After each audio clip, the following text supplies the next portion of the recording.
প্রিয় দর্শক, আপনারা দেখছেন সন্দীপ টেলিভিশনের নিরাপদ যাতায়াত বুলেটিন। আগামীকাল 19শে সেপ্টেম্বর শুক্রবার ফেরি কপোতাক্ষ। প্রথম ট্রিপ চট্টগ্রামের বাঁশবাড়িয়া থেকে সকাল 8টা 30 মিনিটে ছেড়ে যাবে এবং দ্বিতীয় ট্রিপ সন্দীপ গুপ্তছড়া থেকে বেলা 11টায় ছাড়া হবে।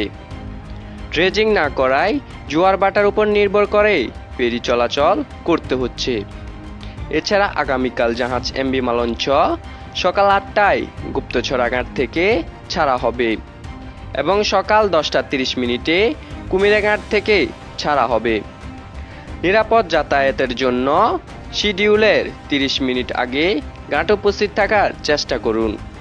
আর আগামীকাল আবহাওয়া ভালো থাকলে সকাল থেকে স্পিড বোট চলাচল করতে পারে। সাদাত হোসেন রাজীব, সন্দীপ টেলিভিশন।